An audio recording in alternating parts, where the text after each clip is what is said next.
Here's Oh yeah, you like that? Here's something funny that I read about you, and you can tell me if this is true. That when you were a little girl, you were shy about your singing, and you would only sing if there was like a lawnmower running or a vacuum cleaner because you didn't feel confident in your voice. I just felt weird because I heard that whole vibrato thing, and I was like, oh man, I'm gonna get fucked. Yeah, you heard your own vibrato, and you were like, "What is coming out of me?" That's so embarrassing. Because I was like a little sports kid, and that was the worst thing. If you looked stupid in sports.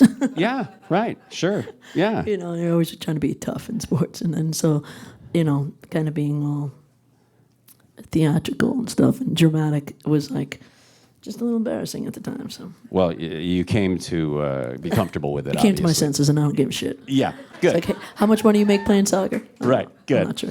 I have a couple of questions for you about songwriting because. As you demonstrated here in this set you just did, you are one of those people who seems to have a real knack for turning, you know, I mean, I don't know how much of it is real life, but, you know, heartbreak or setbacks or breakups or whatever into... It's all real life, motherfucker. Into great songs, right? That's real life. And so isn't that kind of like making lemons out of lemonade for you at the very least? Yeah, for sure. I mean, you know, you don't really have a choice, I think, you know, so, yeah, I don't know. Sometimes I think I don't know what's happening until it's happening, you know? So I don't know. I feel like, I don't know how much of it is embellished or what, because I'm sure, you know, there's always people who have it worse, you know, in heartbreak and beyond. Yeah. But it's good. It probably is very helpful for them to hear somebody who they go, oh, she understands what I'm going through, right? Yeah, for sure. Yeah. Speaking of songwriting, this is a question I've been dying to ask somebody, and you're the perfect person to ask. I mean, because you've written many, many, many songs, and for a lot of high-profile people besides yourself. And I've always wondered this when you're watching like the Grammys and they're reading the nominees and they read the songwriting credits of a pop song, and there's like, you know, a bunch of people wrote this song, and you have a song. Lost? Is it Lost on You? Or no, the one you wrote for Beyonce. No. I didn't write Rihanna. Sorry, yeah, the one you wrote for Rihanna. The song about the toast. Cheers. Cheers. Yeah.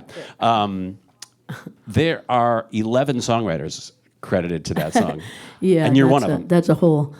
That's not real, actually. Yeah, because 11. Somebody's manager was on that list. Yeah, that's what I thought. I swear to God, I'm not kidding. And yeah, there were basically 4 people who wrote that song. Okay. But it was just like, you know, that's how some of those sessions went in the early years. You know, yeah. Like literally somebody's manager was on there, and I was like, what the fuck is that? Yeah, right. Because I didn't know like this was writing a song. Okay. Remember when I said that and he nodded? Motherfucker gets 3%. You asked some guy, does that sound okay to you? And he said, yeah.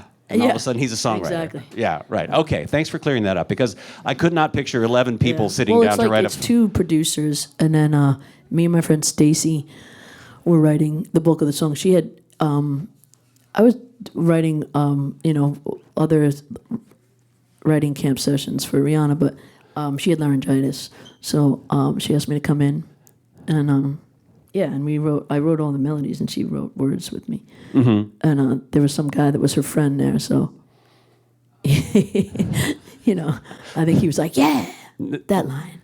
Next thing you know, the dude's a songwriter.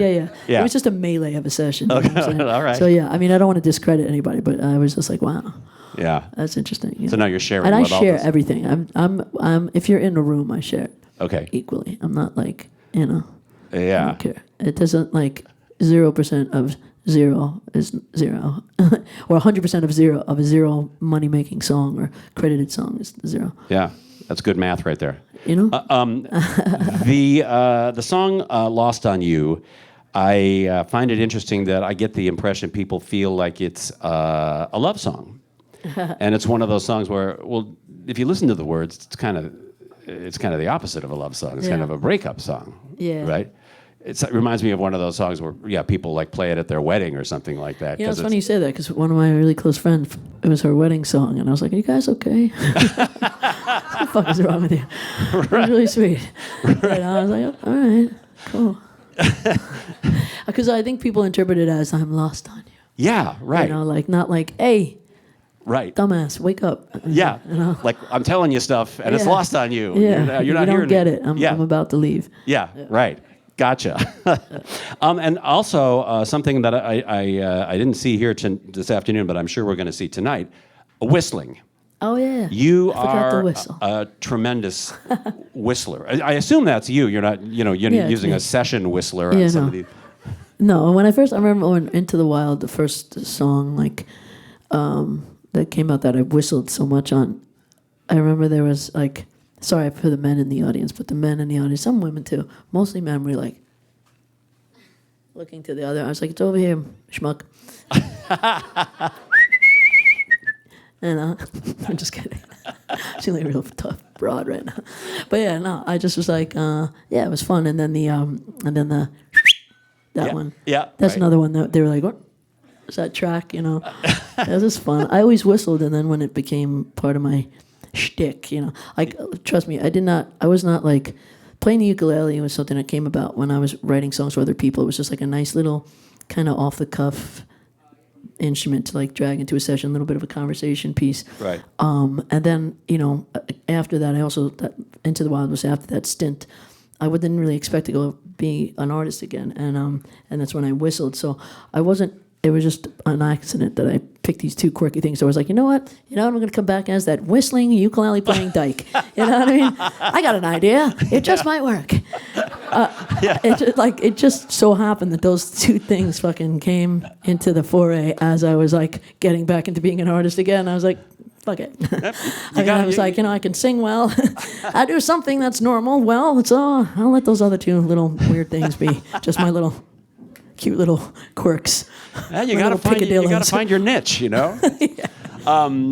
Yeah. That song "Into the Wild" was on a what was it? It was a credit card or something commercial, right? Yeah, Citibank commercial. Citibank, yeah. And the thing I thought was weird, I looked it up, and it's like a woman is like rock climbing or something, Yeah, it's right? it's just a well-known professional rock climber. Yeah. And she's getting married, and she's picking out things, I guess, I don't know. And the song's called Into the Wild, if you know it. And the whole thing is Into the Wild, and they're showing all this nature.